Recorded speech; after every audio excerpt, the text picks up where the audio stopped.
And I thought, Sean's a guy that's played a lot of football, so I just felt like experience was the right thing to do. Now, is that the right thing going forward? Obviously, we'll watch the film and we'll make the best decision for this football team. Colin Newell's a young man that didn't play much today, and is a guy that we have great belief in, and, probably a guy that's certainly capable of going in and helping this football team. So I think there's still a lot of competition. As I told you guys, it's going to take a couple weeks till that line shakes out to what it really is and what we want it to be going forward. How much did the field position affect the offense, and what goes into maybe trying to improve that? Yeah, I think again in a game like this, it's so. You try to play that way early because it's such a your defense is playing really good. You don't want to try to expose yourself, especially against these guys. I think, when you play these guys, they make you beat yourself. And so I think really trying to play station-to-station football was big early on. But the reality of it is trying to swing that field position was really tough for us. And that was a situation that was really kind of put on that offense where we had to try to swing it at times and we just couldn't get it swung. Mike Rose was your best player, no? Mike Rose is pretty good. He's a good player. Did that surprise you how he played in his first college game? Well, I don't think I've lied about guys that are good players. I've tried to be honest. And so I think Mike's really good. I think a lot of people today saw why Mike won the job. Mike's special. And, again, you're talking about a kid now. And, he's still got a lot of growing to do and a lot of work to do. But Mike's really talented. So we're really fortunate to have Mike on our team. When it comes to a group like the offensive line that needs some reps, is that where the not playing a full game in week one kind of shows up? Yeah, I mean, you can make an excuse any way you want. The reality of it is that group will get better as the season goes. And what does a group like that do? They need experience. But, to make that as an excuse of why they didn't play well tonight is certainly unexcusable.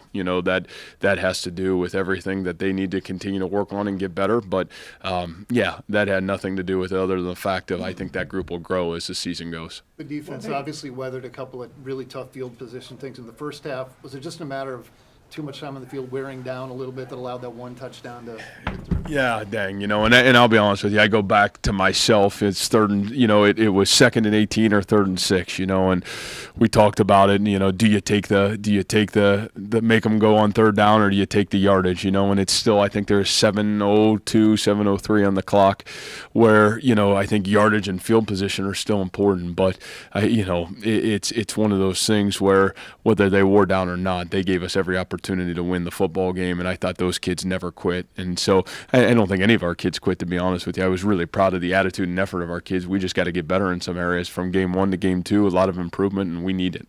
Matt, what made A.J. Epineza so difficult to block in the fourth quarter? Well, probably because it was 3rd and 12, and he can pin his ears back and pass rush, and that's not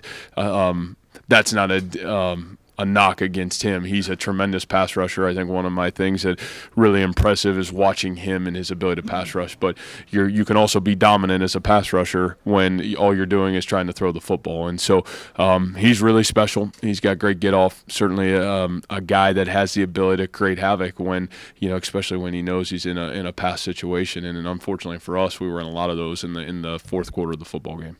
What did you think about the defense's ability to show multiple fronts and just kind of how they play around?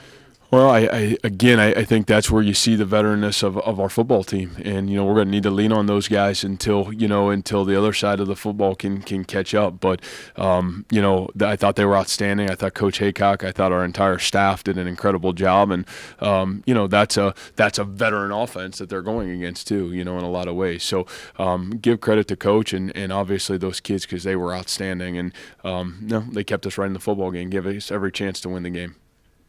Punching in a touchdown there on that first drive of the game would have changed the entire complexion of this thing. Yeah, it certainly makes it a different football game, and again, that's kind of exactly where we live today. It's 4th and 1 on the 1, and we jump all sides, and I think that's the telltale sign of who we are. We're going for it. We're going to try to score and win, and try to take that next step, but we weren't able to do it, and the reality of it is I think that certainly had a effect. Now, was it the difference? And by no means, and so it happens. We got to grow from it and learn from it. Last question, Coach. If Zeb is the guy moving forward, how do his characteristics maybe change a little bit from Kyle, in your opinion? Gosh, I really don't see much difference. You know, I think one of the best things about Zeb is, and this was so critical to getting Kyle Kemp back, was Zeb has grown as much as anybody maybe over the last 6 months in our program, and a lot of it's because of the leadership of Kyle. You know, Kyle's taken him under his wing. Those two have really, really grown together. And I thought as much as anything about getting Kyle back was to have that leadership of what he's provided this football team in every way, shape, and form. But the guy that's probably grown the most under his leadership has honestly been Zeb. All right, All right. thank you.